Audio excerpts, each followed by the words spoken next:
All right, we are back. We are back. Today we are just putting some grain in sub.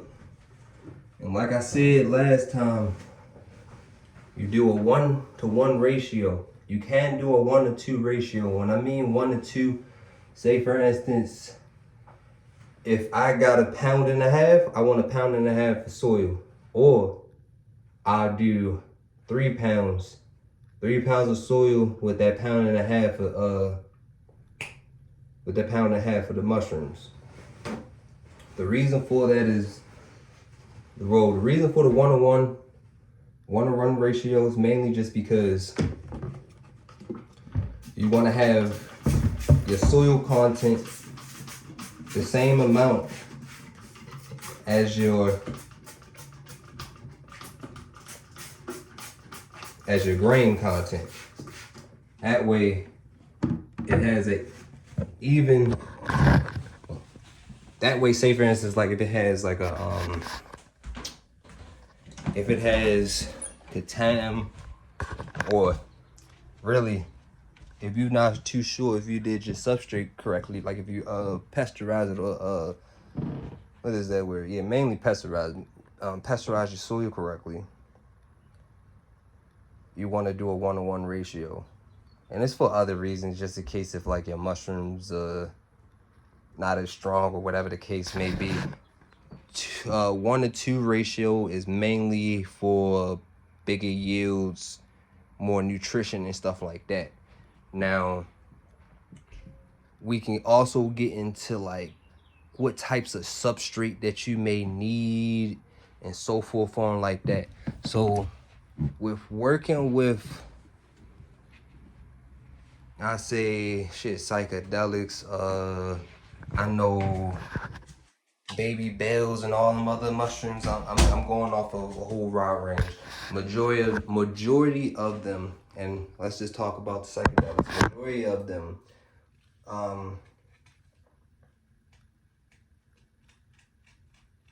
they like a manure substrate. And what I've been working on was trying to find like a good mix for them. Basically, like, so even though they good with manure and stuff like that, these mushrooms also like cocoa coir. So even if you don't have like your manure and stuff like that, you can always go grab some cocoa coir, and you won't even have to put no nutrition or nothing in it. You can do it like that. But it also shoots out way less yields. Now, you still can get good, decent sized yields. Now, I'm not gonna say you can't, because that'd just be a fucking lie. But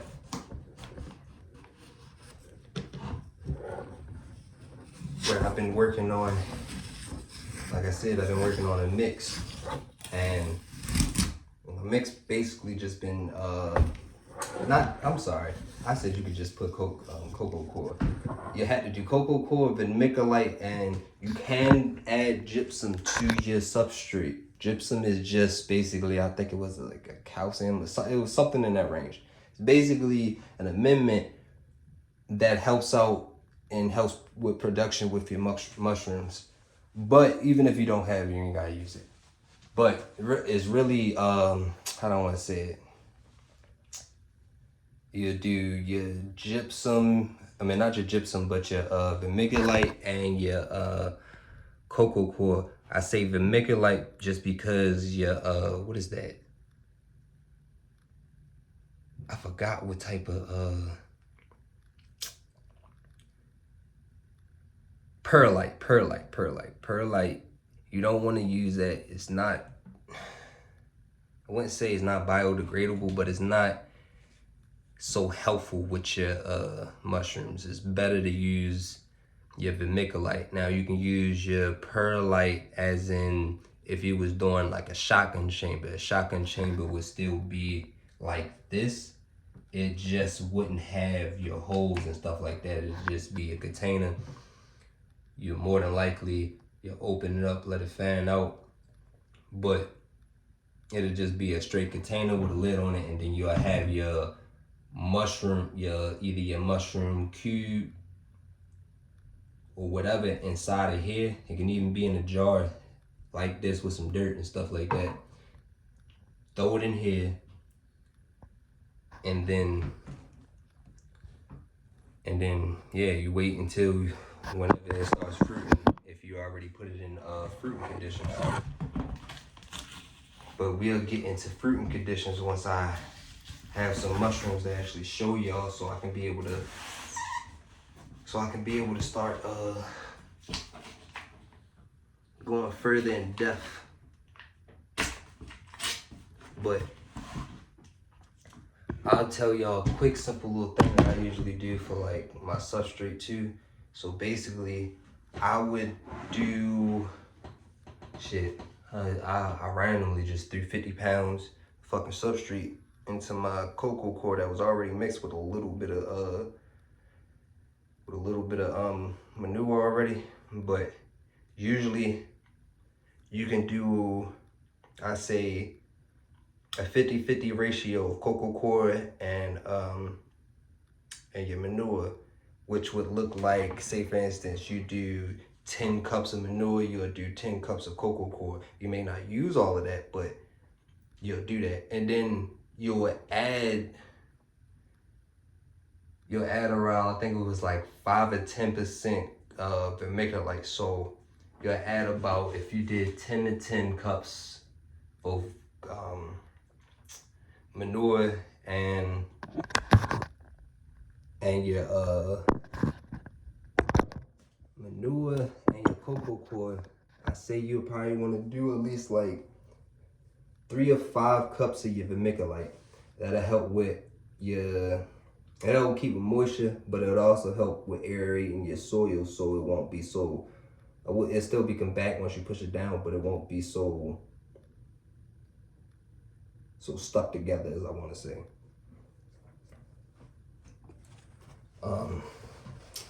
But that's a quick one. See, now your water ratio would be different. I'm not too good on that one. I usually just try to eyeball it as good as I possibly can. Now, if you got good, if you got your, what I want to say, your cocoa coir, what you do is just you'll follow the directions on that pack. 9 times out of 10, you will want to get your cocoa coir from your pet store, or you can even get some peat moss from Home Depot. They got a big ass, like when I say big ass bag, this bag probably about up to my waist, and I'm already 6'2". Probably a little 6'3". But either way, that bag will last you a good minute. But you'll grab that. 9 times out of 10 is already wet. So I wouldn't say it's already wet, it's dry, but it still got some moisture in it. So you wouldn't do what you would do with the pack that you would get at PetSmart. Now PetSmart, they have these bricks. They already technically sterilized and all that other shit, and you won't really have, you damn sure won't have to worry about contam, but they have everything that you need to know. And you would do your bucket tech. Now you can get your soil bags and do it in the pressure cooker. There's nothing wrong with that, but you will only do literally an hour in that, probably a little less, just because you don't want that to start sterilizing. Once it starts sterilizing, that's when any and every contam can get to your mushrooms. And when I say any and everything, basically is because when you're sterilizing, it's basically like a reset. Now, I've done sterilization before. It still will work, but let's say it like this. When you kill all the good and bad bacteria, you no longer have anything for your mushrooms to help protect itself. So say for instance, you like outside and you see your mushrooms growing and you like, how the fuck they growing outside, but it's so hard to grow them inside? It's mainly because when you outside, you have different anaerobic insects and anaerobic bacteria and stuff like that that's actually helping and aiding along with the mushroom growth. When you inside, now you creating a different environment for it. So basically, it's getting to a point where though, if you trying to grow it like outside, then that means you got to have everything else with it. And 9 times out of 10, you not, because you're going to have to keep up with certain different types of environments that that even the anaerobic insects and the anaerobic bacteria is going to need to thrive.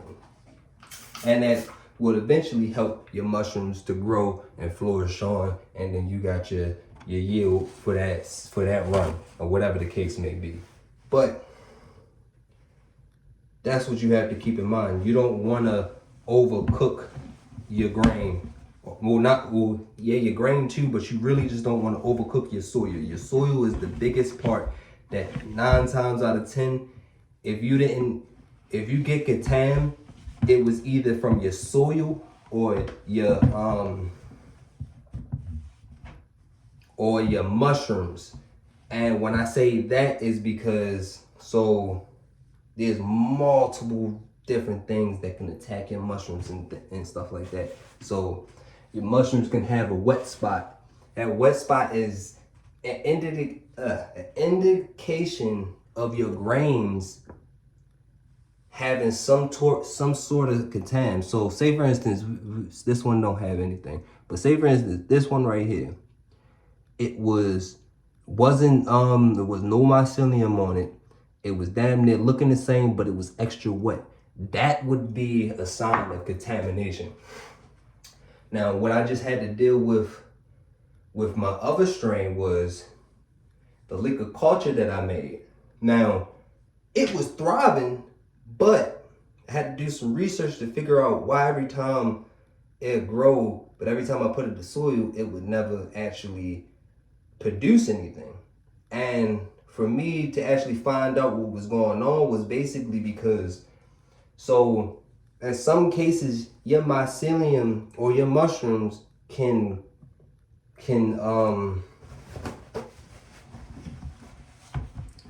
grow around the bacteria.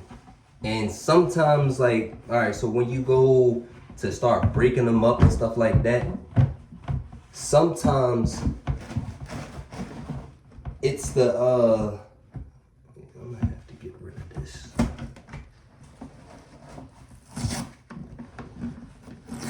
Sometimes is when you break the grain. Is when you when it's like you introducing that bacteria that was already in the mycelium to come straight out. And I'm not too positive I got that 110% correctly, but yeah, that's what I've been dealing with. Mycelium that looks 100% good, but it's not, and it's completely contaminated. And there is still ways. Like I said, I've been watching people. I've been gaining new information to get to, so I can be able to make sure I got my stuff correctly. And when I come to y'all can have y'all stuff correctly. So, Michael Corzo, I forgot his name. He actually was like a perfect timing type thing. Seeing Yo come up, and Yo was explaining exactly what I was going through. So he gave his followers a way to basically counter-react that in a way type thing. So let's put it like this. Since every time you break them up, or whatever the case may be, you try to get them into that fruiting condition. And once you break them up and they start trying to fully colonize, and they wind up just contaminating out, and it's every time, no matter which batch you do with it.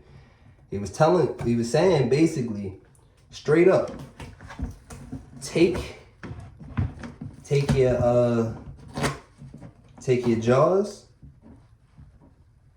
Really, he was messing with jars. I guess it's the same thing with your bags too.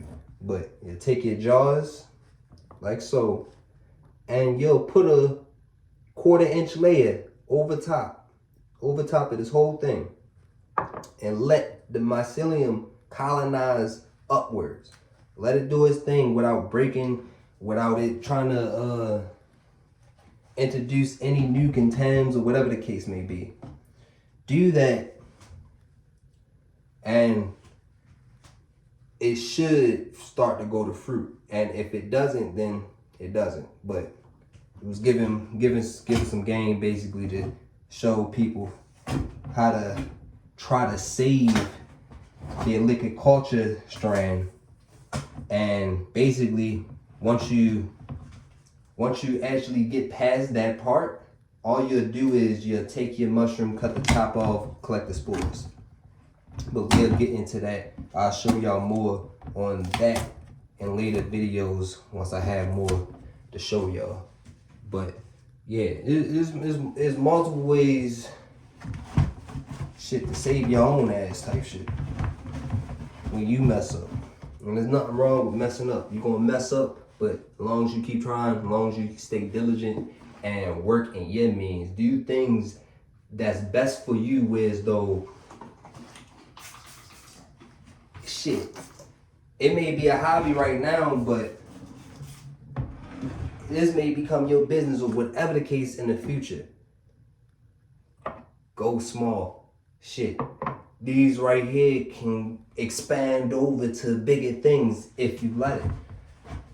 We'll go further into that too, but just go work in your means. Do what you can do. Whereas though, shit, even if it's down to just saving you money so you can be able to afford everything that you doing, even if you got bills and whatever the case may be, you can go. If you gotta say fuck this fun real quick, go buy your shit real quick. Do your thing. Do your thing. 9 times out of 10, you're gonna have exactly enough to do what you need to, especially if you're looking around and using everything that you got, because you can use any container. Pickle jars, if you start really going in depth and start looking at other people, and don't be afraid to look at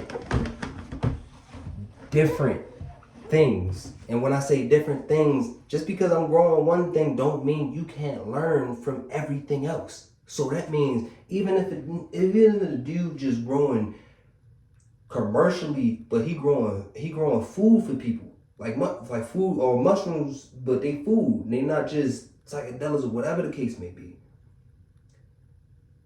You take the information that you learn from one page and you bring it over to yourself, and then you mix and match, see what you working with, see what you can do, and then go from there.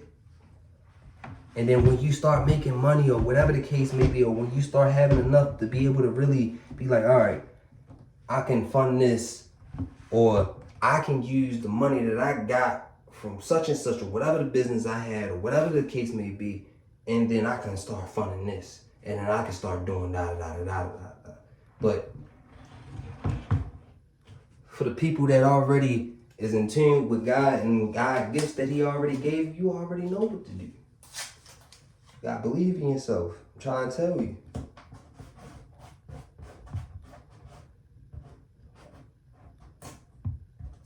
Like shit. I do damn near everything by myself. You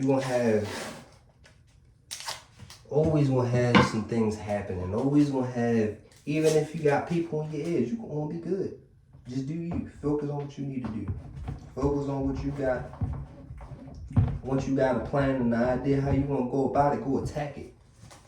But I always kept strongly within my heart, if I'm gonna learn something, I gotta put it to action. I can't just sit there and just be like, all right, I just learned this, but I don't know if I really want to go do it. Nah, if I learn it, I'm going to go do it.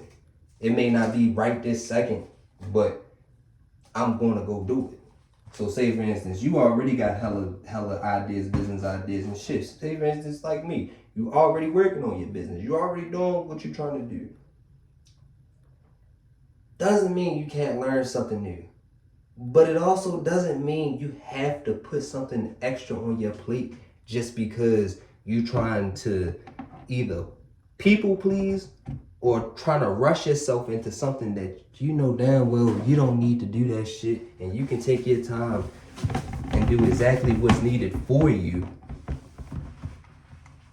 And that way, everything else just comes.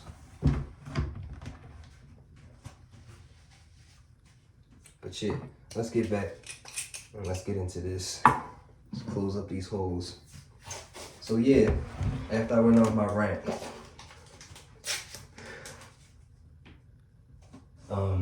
let's focus back on this and just let y'all see what I'm doing. Like I said, we only putting grain of soil right now, and I'm ready to show y'all a few things. Now, I also want to say this too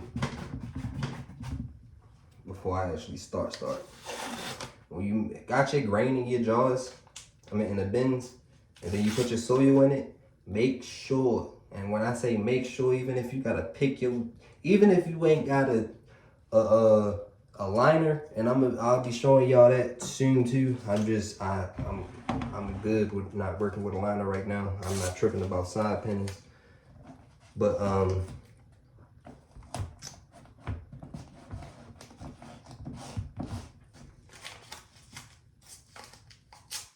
search on the bottom, check and see if you may have grains or whatever the case in one particular spot, and you may need to mix it up some more, or may need to add a little bit of dirt in there so it can have that capacity to do what it needs to do.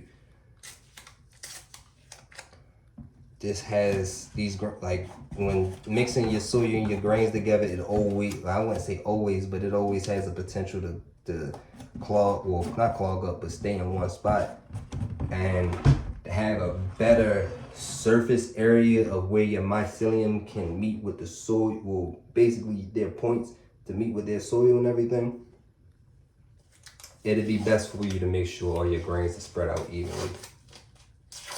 But nah. So there's two ways to also go about this too.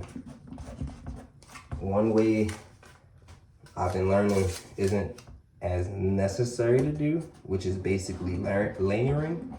Basically, I take 2 jars, throw them in there, put some dirt, spread that out. Take another 2 jars,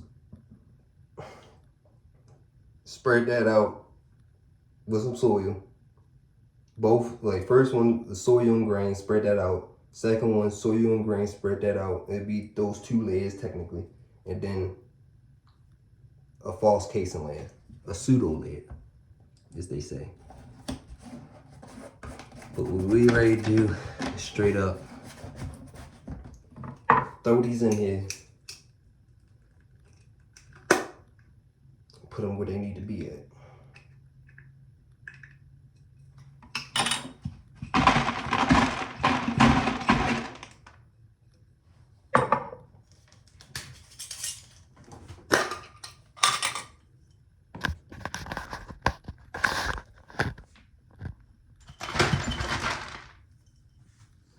All we doing.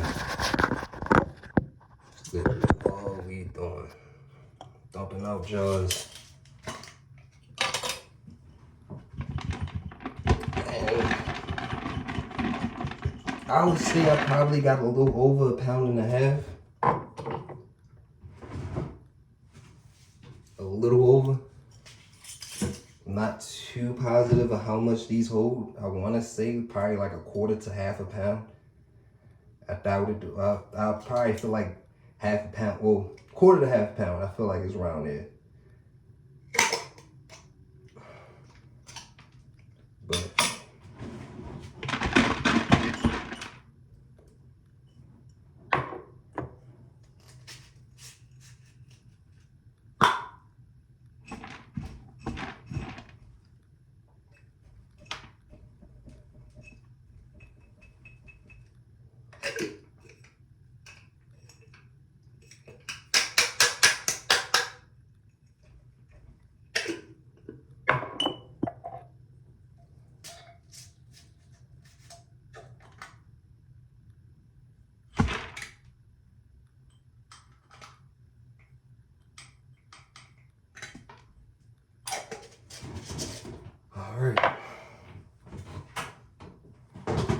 And I will say, man, working in these motherfuckers be having you hotter than a motherfucker.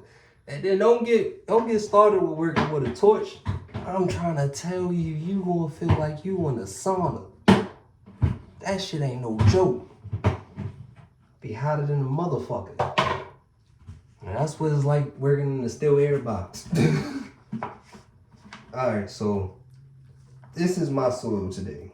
Still a little too wet. Although I really don't know how. It's not that wet though.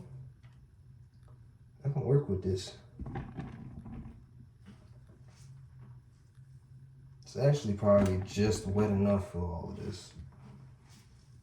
Still gonna squeeze some of this out. Don't be mad or scared to squeeze some of that water out your dirt. I'm gonna keep saying it.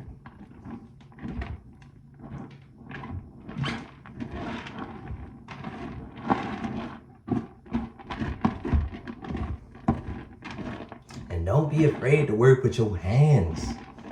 Work with your hands. Just be clean. Wash them motherfuckers. And also, because I made my own lotion, come grab up. If you want to check it out, _coated team. I think it's _ well, you'll see it. I got that same page, the same picture that's on YouTube should be and is on my profile pic. So yeah. Yeah, Coated Team, Coated Genetics, loofahs and lotion. We got all that, all of it. And I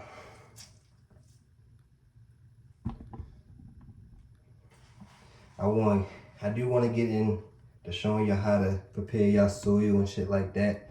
That'll also help out with a lot of other stuff. So we be getting a lot of stuff. I just be wanting to tell y'all some stuff so y'all know what to get prepared for. I know majority of these videos that's gonna come up in the next few days are mainly just either me prepping the backyard, showing y'all some things that y'all can do and how y'all y'all may even have some better ideas than me on how to do certain things. So yeah, feel free to tap that comment button and just let me know what y'all thinking. I'll probably add a few more hand scoops of this shit. Literally.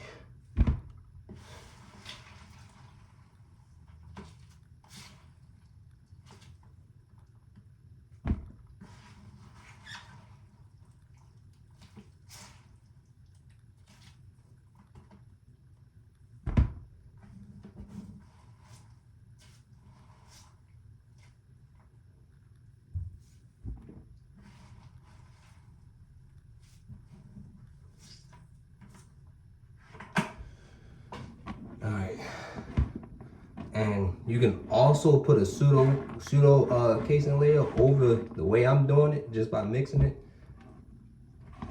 It's not necessary, but you damn sure can do it.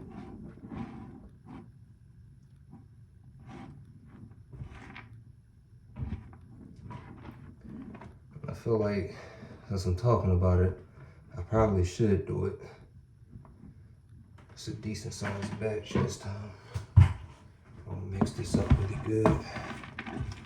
And the main reason why I tell y'all to mix it up is because your boxes have crevices in them. And them crevices keep a lot of your grain and shit in them. You don't got no place to move. They can't do too much, but stay right there, and they're not evenly spread out. So like, what I mean by checking it, taking it on the top, seeing if it's evenly spread. From what I'm seeing, most of the grain is in the middle. And I want this to spread out. I don't want it just in the middle.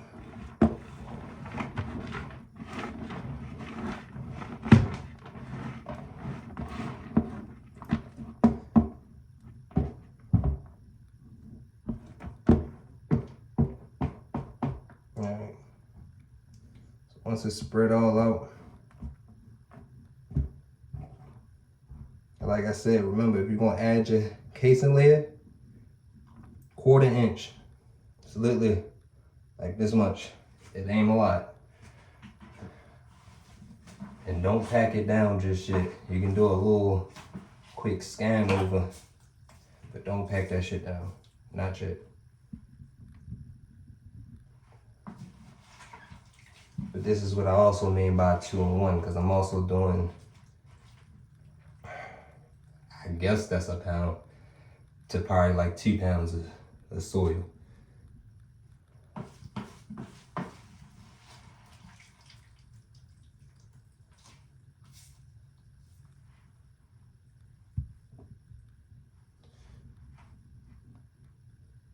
And remember, anytime,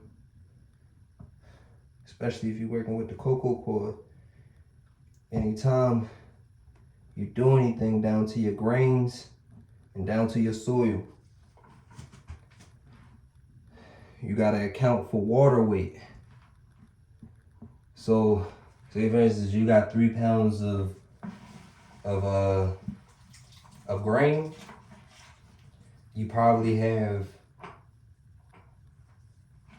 4 pounds, maybe 5 pounds, depending on what you're working with. And that's just the estimate. I ain't really trying to confuse y'all.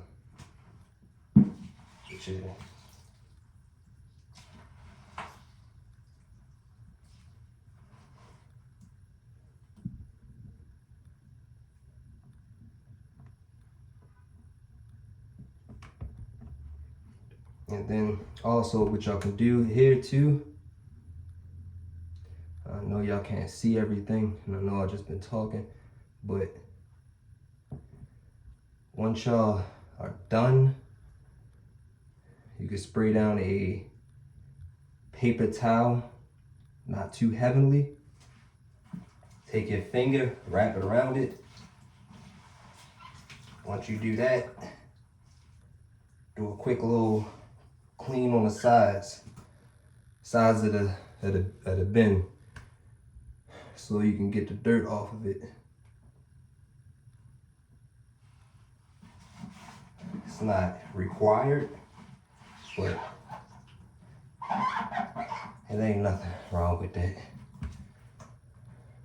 And it also helps with keeping down bacteria too. So if you got it, do it. Remember, you ain't gotta use that much, so don't stress about it. And 9 times out of 10,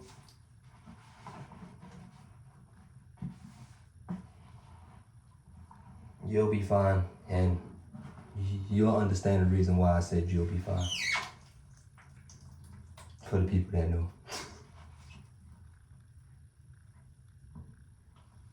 Alright.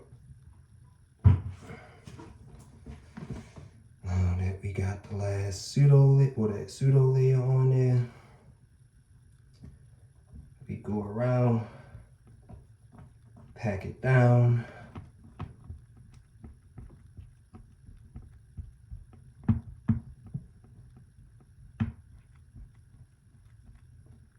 Pack it down.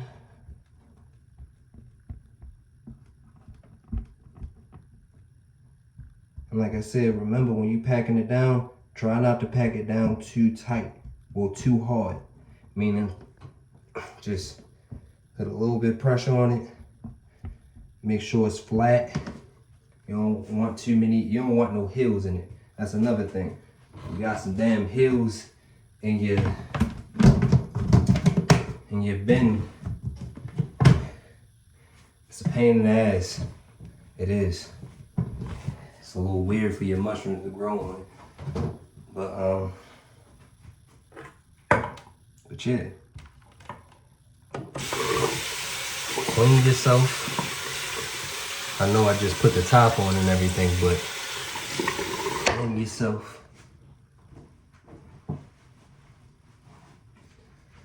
Back to what I was saying. Take your paper towel, spray it down just a little bit. I'm gonna show y'all just a little bit. You don't need much. Wrap the back end around your finger.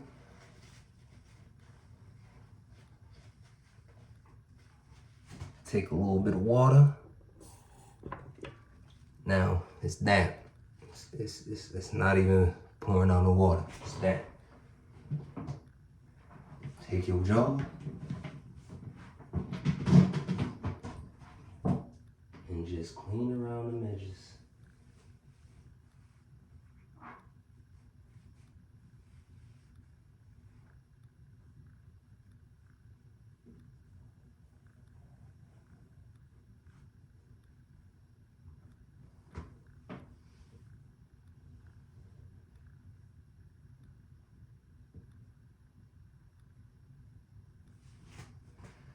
Boom. Simple, sweet, and we done. And I will catch y'all tomorrow.